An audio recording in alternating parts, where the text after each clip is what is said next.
Y de esta manera llegamos ya a la recta final del encuentro. Llega el momento de hablar de nuevas legislaciones y de cómo afecta a nuestros clientes. El título del siguiente bloque es Adaptación de la Ley 11, implantación de la factura electrónica en 2024. Y para hablar de ello tenemos a Marcos Veiga, que es responsable del área de desarrollo de Edisa, y también Daniel García, consultor en Barcelona de Edisa. Gracias a los dos. Bienvenidos también a este acto. Tengo aquí un burro de tarjetas. Voy a poner orden. Muy bien. Gracias a los dos por estar aquí. Hola, encantado. Hola. Marcos, comienzo contigo. Dime, ¿qué es eso de la Ley 11 o como la llaman, Ley Antifraude? Bueno, pues como ya dices tú en el nombre, se define un poco, es ¿no? una ley que nace con la intención de luchar contra el fraude y el software de doble uso. Vale, hay que decir que esta ley está en vigor desde octubre del 2021 y define en ella dos protagonistas principales. Por un lado, las empresas desarrolladoras del software, en este caso Edisa, y por otro lado, los usuarios de ese software, en este caso vosotros, ¿no? Todos los clientes que usáis un producto como Libra. Dentro de la parte de los productores de software, han creado un reglamento que todavía no está definitivo, es provisional, donde nos marcan las características que debe de cumplir el software que desarrollamos. Algunas de ellas ya las mencionó Elías, yo os las repaso brevemente, las principales. Nos habla de integridad de la información. Esto lo tenemos garantizado gracias al uso de Oracle, una base de datos relacional bien diseñada. Por otro lado, nos habla de accesibilidad y legibilidad de la información. Esto viene relacionado con las inspecciones que podemos tener dentro de nuestra empresa. En esta ley es curioso que nos obliga a tener unos visores dentro del ERP para que cuando tengamos una inspección, el inspector o la persona que nos la haga tenga acceso de forma fácil y legible a la información que contiene el sistema. ¿Vale? Nos habla además de la trazabilidad, concepto que ya mencionó Elías. ¿Quién, qué, cómo y dónde modifica los datos dentro del ERP? Habla de un concepto importante que es la inalterabilidad de la información. Es decir, la información debe de permanecer siempre en el sistema. No puede ser eliminada del sistema. Estamos hablando de información relativa a dineros de la empresa, ¿no? Lo que son facturas de venta, sobre todo, albaranes de venta y asientos contables relacionados con esta parte. Y por último nos habla de la conservación de la información. Algo ya nos comentó Diego en su ponencia. Nos obliga durante un periodo de años, 5 años, a guardar la información de nuestro sistema. Pero no solo eso, pueden llegar a pedirnos una comparativa de la información actual con una de una fecha posterior, con lo cual debemos ser capaces de levantar en esa inspección el sistema tal cual estaba en la fecha que nos pidan. Vale. Por otro lado, ¿a qué obliga a la otra parte, al otro protagonista, al usuario? Pues al usuario le obliga a que la información que está en el ERP sea veraz, a que no lleve una doble contabilidad, que es el origen fundamental de la ley, a que los datos que estén representen la realidad. Es decir, yo no puedo generar una factura por 1.000 euros y en el sistema guardarla por 500. ¿Vale? Y por último, a no modificar datos de periodos ya cerrados. Si yo ya he presentado mi IVA, yo no puedo modificar información relativa a ese periodo que yo ya he presentado con la Administración. Y a efectos prácticos, Marcos, ¿esto implica algún tipo de homologación o certificación por parte de los fabricantes de software? Bueno, la realidad es que en el borrador provisional que tenemos todavía no está clara esa parte, pero si nos fijamos en nuestro entorno, en los países cercanos, vemos Francia o Portugal, por ejemplo, lo más probable es que sí, que sea de obligado cumplimiento el realizar una homologación. Comentabas que el cumplimiento de la ley es responsabilidad tanto del usuario, del software, como del fabricante, ¿no? Eso es. ¿Qué tipo de acuerdo entonces se debería de establecer para que ambas partes se comprometan a cumplirla? Vale. Nosotros ahí hemos hecho dos cosas desde Edisa. La primera, ¿cómo garantizamos nosotros que nuestro software, que Libra, cumple con la ley? Como todavía es algo que está en borrador, como os contaba, no es algo definitivo, lo que hemos hecho es contratar un servicio de un auditor externo que nos ha validado que Libra cumple esos 6 requisitos que os comentaba antes de forma clara y contundente. Entonces tenemos ya un certificado emitido por este auditor que nos garantiza que nuestro software cumple su parte. Luego está la parte vuestra, la de los usuarios. ¿Cómo deberíamos de garantizar esto? Bueno, lo que hemos hecho desde Edisa es crear un anexo a los contratos de Libra, donde vosotros os vais a garantizar que vais a cumplir vuestra parte. Nosotros ya lo sabemos, pero bueno, para dormir con mayor tranquilidad ambas partes, os enviaremos ese anexo al contrato donde dice que vosotros os comprometéis a cumplir la parte que os obliga la ley. Estos son los cambios más importantes que introduce la nueva versión de Libra con respecto a la Ley 11. Bueno, aquí tenemos varias modificaciones y a lo mejor me adelanto a alguna de las cosas que va a contar Dani. Pero bueno, ¿qué hemos hecho? Con el tema de la inalterabilidad, pues hemos tenido que crear nuevos estatus dentro de los documentos de Libra que no se van a poder eliminar, albaranes, facturas y asientos contables, con lo cual hemos tenido que desarrollar toda esa gestión de esos nuevos estatus. Como las facturas no se van a poder borrar, y esto plantea un problema de operativa a muchas compañías, hemos creado una figura intermedia entre el albarán y la factura, que es la prefactura. De tal forma que os permitirá visualizar lo que va a ser la factura definitiva sin que tenga ninguna validez legal, para que podáis hacer modificaciones antes de emitir la definitiva. Porque os recuerdo que una vez emitida no se va a poder modificar, tenemos que hacer una factura rectificativa. Hemos hecho también nuevos sistemas de sustitución y cancelación de facturas para facilitaros esa labor. Nuevos procesos de cierre contable y de periodos fiscales para tener ese control, para que la información no se pueda modificar en esos datos, ¿vale? Básicamente, y a grosso modo, esos son los puntos fuertes. Daniel, en cuanto a la aplicación, ¿nos puedes explicar cómo está previsto implantar todos estos cambios? Bueno, básicamente vamos a tener dos métodos. Un primer método donde vamos a diferenciar dos fases claramente. Una primera fase donde vamos a hacer una subida de entorno. La subida de entorno ya conlleva todo el registro transaccional de todas las tablas que tenemos en Libra. Esto es necesario con la nueva Ley 11. Y luego una segunda fase donde haremos una subida de versión a la 6.2.0 de Libra. El segundo método básicamente es unificar las dos fases en una sola.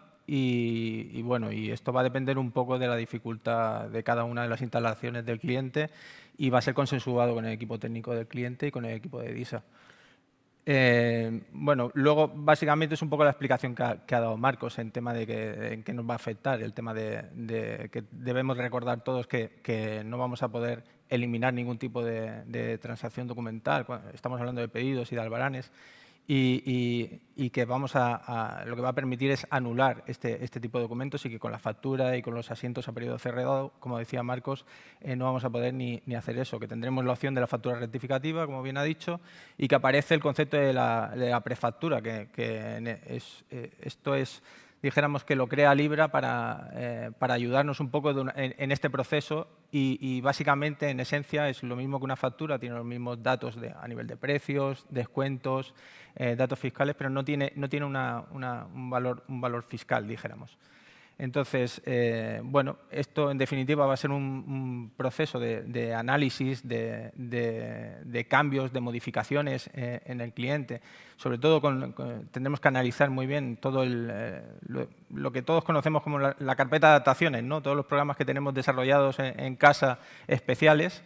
Y luego todo esto se hará en un entorno de pruebas que tendremos que tener instalado en casa del cliente, que la mayoría de vosotros lo tenéis. Y haremos una validación de todos estos circuitos previa y una formación para mostrar todos los circuitos que nos lleva esta nueva versión y una puesta en marcha en el entorno de producción definitiva.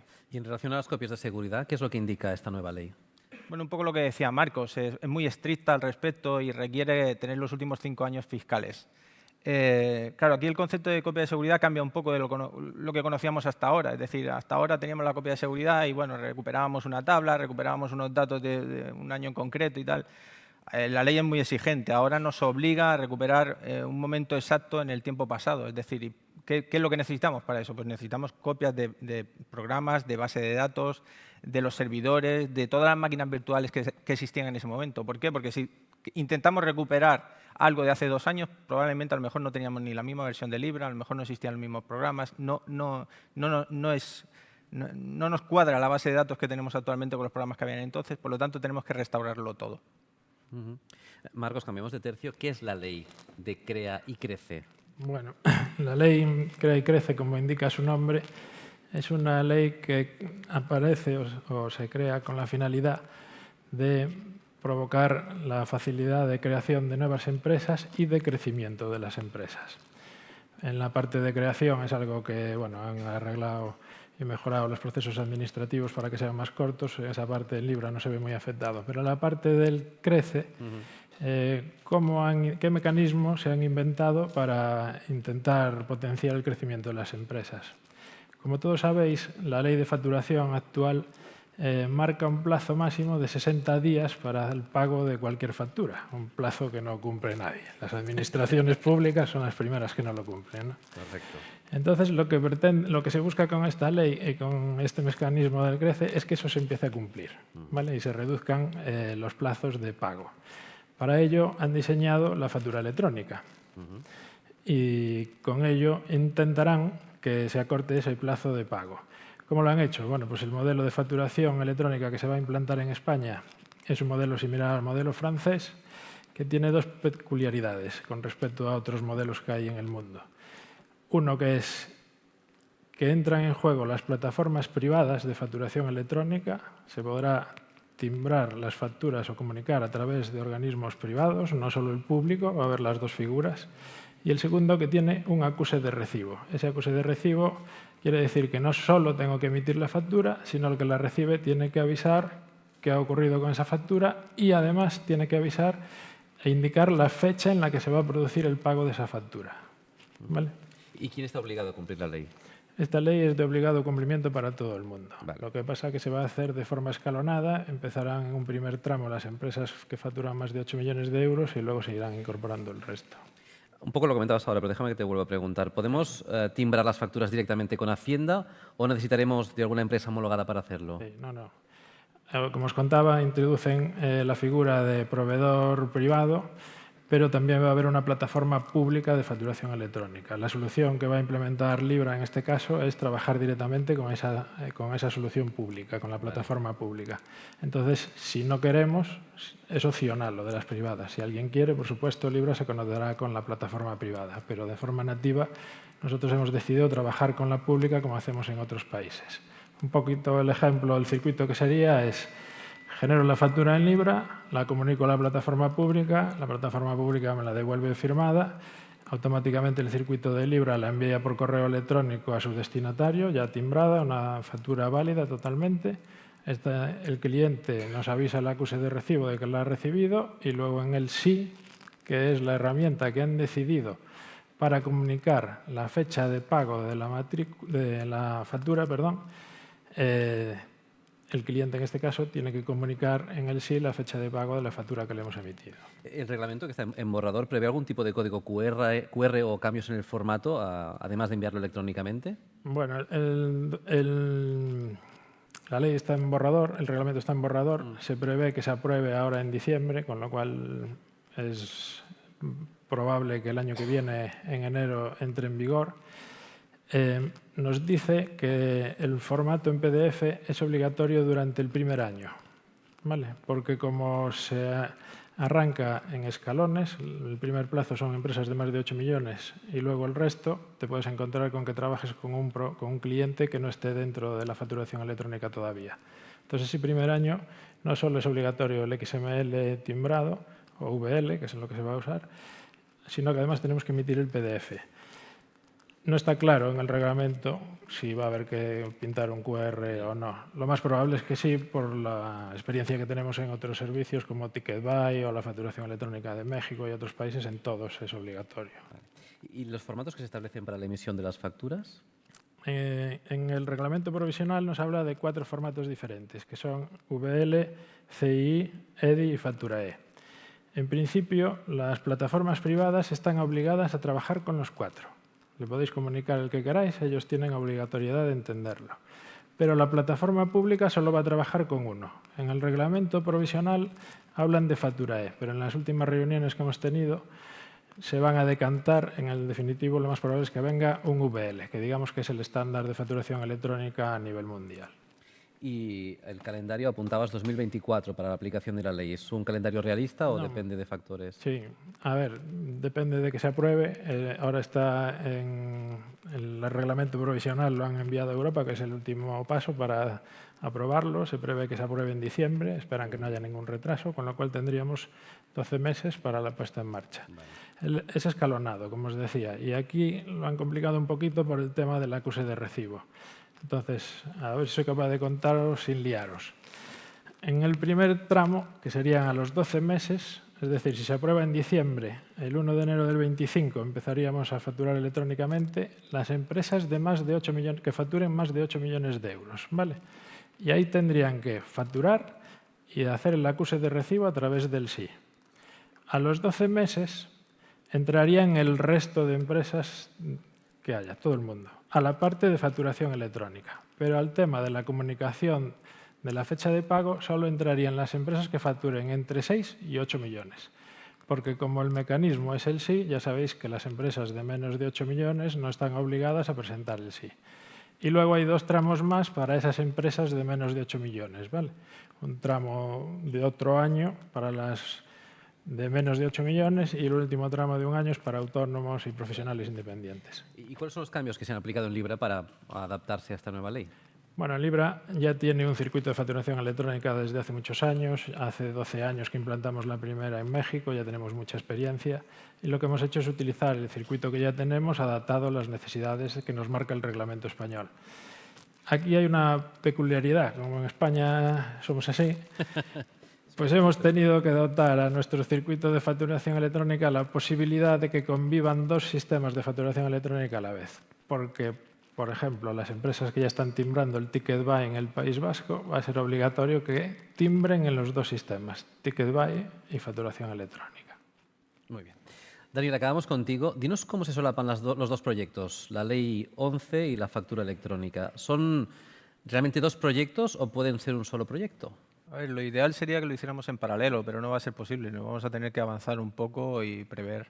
Entonces, para el tema de la factura electrónica hay que tener en cuenta que no es una subida de versión como tal, no conlleva los mismos cambios que una subida de versión. Lo podemos integrar con un parche, pero también tenemos que tener en cuenta que un parche no es instalar y listo. Muchos lo conocemos aquí, es como una integración con EDI. En la que tendremos como 3 fases. Una configuración con el portal público, una parametrización de los clientes que necesitan este envío de factura electrónica y una formación previa con los circuitos de factura electrónica con nuestros clientes. ¿Y qué partes de fichero estructurado de una factura recibida se podrán integrar automáticamente? ¿Qué partes de fichero? Del fichero estructurado de una factura recibida podrán integrarse automáticamente. Esta no... Los VLs que vamos a recibir... Ah, vale, perdón, es que no he entendido. Vale, en principio lo que vamos a hacer en una primera fase vamos a integrar de los proveedores los ficheros VL, en formato VL. Libra va a disponer de un visor para poder visualizar este tipo de ficheros de una forma más sencilla y va a tener un sistema que de forma automática, dijéramos que validará con el sistema del portal de Hacienda este tipo de ficheros. Normalmente la fase inicial, la mayoría de clientes lo que harán serán integrar la cabecera de la factura de compra en la facturación para posteriormente ya seguir los pasos dentro del sistema de Libra. ¿Y EDISA va a cumplir la legislación de cualquier país en materia de factura electrónica? Bueno, ahí yo os cuento un poco cómo trabajamos en EDISA ese tema. Lo primero que hacemos es un estudio de qué nos va a costar desarrollar esa facturación electrónica. Como os contaba antes, a nivel mundial hay 4 modelos diferentes y no todos son sencillos. Para que os hagáis una idea, nosotros ya tenemos estimada una media de más de 600 horas de desarrollo para cualquier facturación electrónica mundial. O sea, no es algo pequeño ni baladí. Entonces, lo primero que hacemos es estudiar la viabilidad de esa facturación. Luego vemos que el parque de clientes que tenemos en ese país sea suficiente para llevar a cabo la inversión. Y en ese caso tomamos la decisión. Pero tranquilos, en caso de que decidamos que no hacemos nosotros la facturación electrónica, lo que hacemos es comunicarnos con plataformas externas que den ese servicio a nuestros clientes. Ya lo hemos hecho en varios países, por ejemplo Bolivia, Luxemburgo. Entonces es habitual, cualquiera de los 2 modelos podemos tomar esa decisión.